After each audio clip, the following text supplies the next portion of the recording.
Salut la compagnie, mais quelle soirée catastrophique, honteuse de la part de l'équipe de France de football là. Perdre contre une Italie, sans vouloir leur manquer de respect, qui est quand même vachement diminuée, qui est clairement, quand tu parles d'équipes qui sont favorites par exemple pour arriver dans le dernier quart des compétitions internationales, tu cites clairement pas l'Italie quoi. Se manger un 3-1 de cette manière-là en plus, hein, on n'est pas en train de dire oh, ils ont gagné 3-1, mais c'est un hasard, l'équipe de France a bien joué. L'Italie n'a pas super bien joué, et la France a été encore plus catastrophique. Est-ce qu'il serait pas temps de faire quelque chose? De dégager Deschamps peut-être pour mettre Zidane? J'en sais rien, je dis pas que c'est la solution, mais je suis à court, je vois pas, et j'ai l'impression que Deschamps est à court de solutions. Alors on va parler un petit peu du match dans l'ensemble. Alors déjà, il a tellement bien commencé. Je veux dire, Barcola, au bout de 13 secondes de jeu, qui met le pressing dès l'engagement sur les joueurs italiens et qui arrive à marquer tout de suite, mais c'était juste beau. En plus, il décide de fermer l'angle en faisant croire au début qu'il l'est ouvert. Enfin, je trouve que c'était assez intelligent de sa part. On commence sous les meilleurs auspices. Tu commences au bout de moins d'une minute de jeu à 1-0. L'Italie, elle était sonnée. Ils étaient sonnés. Les 15 ou 20 premières minutes, l'Italie n'a pas existé. Et je me suis dit, on est parti pour un putain de festival. On va gagner 3-4-0 à la fin. Bon, il y avait 15-0 à un moment donné, mais ça n'empêche que j'étais plutôt serein. Et puis, le problème, c'est qu'un match de foot, ça dure pas 20 minutes. Ça dure 90. Et là, on a pu voir l'équipe de France se décomposer au fil du match. Plus ça allait, plus ça empirait. Un peu comme s'ils essayaient d'être le plus mauvais possible. Je vois pas pourquoi, mais c'était incroyable. On va parler, alors, est-ce que c'est compliqué de parler d'individualité quand tu vois qu'ils ont tous été à la ramasse? Le seul vraiment qui a été un peu à niveau et qui a essayé de créer, c'est Barcola, mais quand l'Italie gagne 2-1, ils blindent la défense, c'est le principe des Italiens, c'est la simulation et le blindage de défense. Donc, qu'est-ce qu'ils font? Ils défendent. Et du coup, Barcola, quand il y a deux joueurs face à lui, il fait des fois les mauvais choix, clairement. Je vais pas lui dresser une médaille, même s'il a marqué un super but. Mais en tout cas, au moins, ça a payé le pressing du début. Et ça prouve qu'il faut faire ce pressing. La preuve, ça a permis de mettre un but, même si ça nous a pas changé grand-chose. Mais là, il y a rien qu'à l'ait. Aucun compartiment de jeu, aucun joueur. Kanté, mais le Kanté de la la dernière compétition internationale qu'on a fait, là, il n'existe plus. Il est mort, ce Kanté-là. Celui qu'on a eu ce soir, les déchets, les pertes de balles, à un moment donné, il y a même un contrôle raté. Enfin, je sais pas.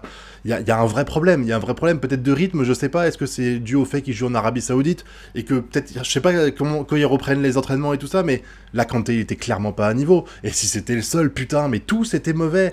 La défense, Konaté Saliba, qui sont censés être les patrons, la dernière compétition, là, on était là, on dit, bon, on marque pas beaucoup de buts, c'est clair, hein, mais par contre, en défense, mais qu'est-ce qu'on est des rois? Ils sont où les rois, sans déconner? Que ce soit, même Hernandez, hein, côté gauche, a été compliqué, hein, et puis, alors, Klose à droite, mais pourquoi Klose est là? Je pose la question. Qu'est-ce que branle Klose en équipe de France? Il est nul à chier. Il aurait pas été là, c'était pareil. Quand tu vois qu'on a Jules Koundé, putain, mais Klose, mais dégagez-le, sans déconner. Il a pas le niveau. Le mec, il s'était préservé à l'OM pour faire la compétition internationale avec l'équipe de France. Mais t'as pas le niveau, mec. Tu mérites même pas d'être sur le banc. C'est incroyable d'être aussi nul à chier. Je vais pas dire que c'est ta faute si on perd le match, mais putain, peut-être pas. Les latéraux, et même les défenseurs centraux, vous ne savez pas ce que c'est que du putain de marquage. Il y a 2 des 3 buts. C'est des erreurs de marquage, mais juste énormissimes. Les mecs, ils sont tout seuls. Il n'y a aucun joueur adverse à 8 mètres 2. Ils sont tranquilles. Ils ont la belle vie.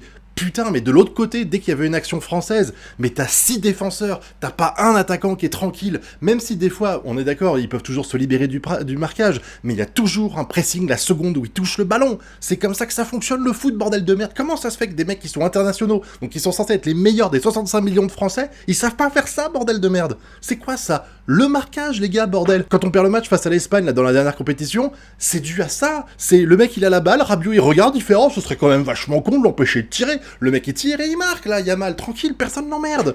Et là, on fait pareil. On fait pareil, mais en pire. T'es à 4 mètres du gardien de but, à peu près, et t'as 2 joueurs italiens qui sont sans marquage. Le mec, il fait une tête, mais zéro pression. Enfin, ça me dépasse. Voir ça, j'ai rien contre le fait de perdre.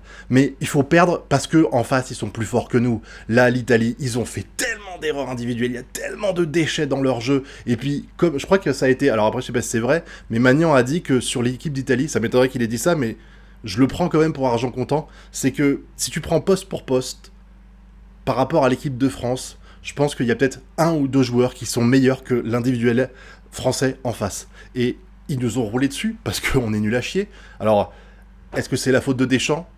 je sais pas. Mais de toute façon, le problème, il était pas que là. Après, Griezmann, il est pas été bon non plus. Fofana non plus. T'as un milieu de terrain qui est à la ramasse. Et t'as une attaque qui sert à rien non plus. Voilà.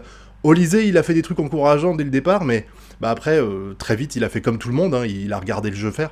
Il pouvait plus rien faire. Hein. T'as une... En fait, je pense qu'il y a vraiment...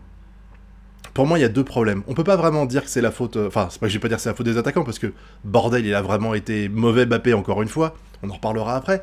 Mais clairement, il y a un mur entre le milieu de terrain et l'attaque. Pas un mur, mais il y a un ravin. Il y a un ravin, c'est incroyable.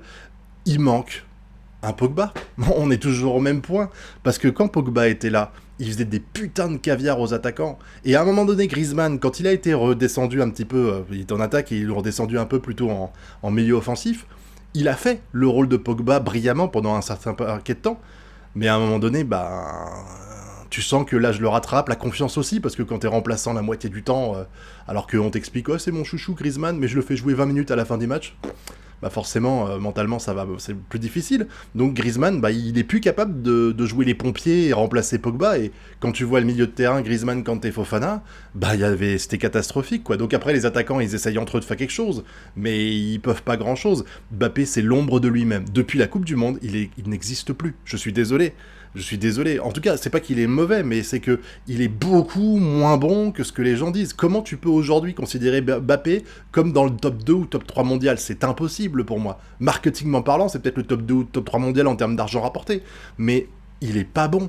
Il est pas bon. Et en général, à chaque fois, les gens ils disent ouais, il est mauvais pendant 88 minutes, mais il met un but sur penalty ou il met un but de la tête en fin de match, donc ça rattrape. Ouais, bah là, ça a pas rattrapé, il y a pas de but. Il y a pas de but, les gars. Et tu peux pas dire qu'il faisait des différences. Dembélé qui est rentré, il a fait plus de différences que lui, alors qu'il est rentré aux 20 dernières minutes, quoi.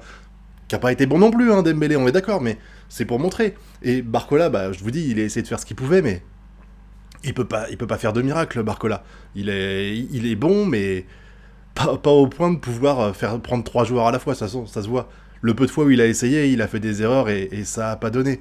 Mais là, vraiment, moi, je suis vraiment très inquiet parce que le niveau de cette équipe de France, il est catastrophique. Et on avait, alors je vais pas dire l'équipe type parce que je pense que Zaïre Emery va avoir sa place dans très peu de temps. Avec en plus le départ de Griezmann, Zaïre Emery en titulaire, c'est pour pas longtemps. En défense, bah, si t'enlèveras Klose et que tu mets Koundé déjà à droite, tu seras plus serein. Donc ça va aller. Et puis en attaque, bah, va falloir faire quelque chose avec le cas Mbappé parce que le Mbappé, il est pas bon dans ce rôle d'avant-centre. Il est pas bon, soyons clairs.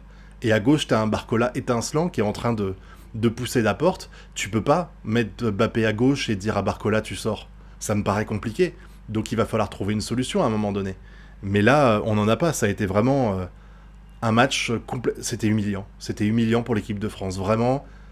Heureusement que c'est que la Ligue des Nations, je trouve que c'est une compétition, pour moi c'est un peu comme la Coupe des Confédérations, c'est limite des compétitions. De toute façon c'est fait pour remplacer les matchs amicaux, donc pour moi ça n'a pas de valeur quasiment. Gagner la Ligue des Nations, ça a autant de valeur que gagner le tournoi amicaux que les équipes de Paris et compagnie font pendant les stages d'été, quoi. Donc pour moi ça n'a zéro valeur, mais il faut préparer ça, il faut faire quelque chose pour que ce soit meilleur dans les mois à venir, parce que là, l'implication de l'équipe de France était catastrophique. Voilà, que ce soit Deschamps où tu as l'impression qu'il a rendu les armes, clairement, il a pas fait... Son coaching n'était pas du tout payant, il a vraiment pas été brillant, et puis les joueurs sur le terrain, tu as l'impression qu'en fait ils s'en branlent, quoi. Aucune cohésion, aucune synergie, c'était une équipe de France pitoyable. Donc il faudrait peut-être qu'il se passe quelque chose, hein, un petit déclic, qu'il y ait une révolution là, il serait temps d'avoir une révolution dans cette équipe de France, parce que là, on a des performances individuelles qui ont permis de masquer les choses qui n'allaient pas ces dernières années, mais là, elles commencent à être criantes. Ces problèmes se voient beaucoup trop, et il n'y a plus. Mbappé, il est plus là pour faire les exploits, pour permettre de sauver les meubles et tout ça, ça n'arrive plus. Donc il faut se mettre face à la réalité. La France n'est plus au niveau actuellement. Je dis pas qu'elle peut pas l'être, parce que je trouve qu'il y a des brillants joueurs en équipe de France, et dans le championnat français, enfin dans le championnat des Français dans le football, qui pourraient avoir leur place et qui pourraient faire quelque chose d'étincelant, mais là, cette équipe-là, elle me fait honte, voilà. Elle me fait honte, il n'y a pas d'autre mot, quoi. Voilà. N'hésitez pas à me dire ce que vous avez pensé, en tout cas, de ce match-là dans la zone commentaire, et puis vous connaissez la chanson, le pouce bleu, l'abonnement, le partage, et nous, on se retrouve bientôt pour de prochaines vidéos. Tchuss!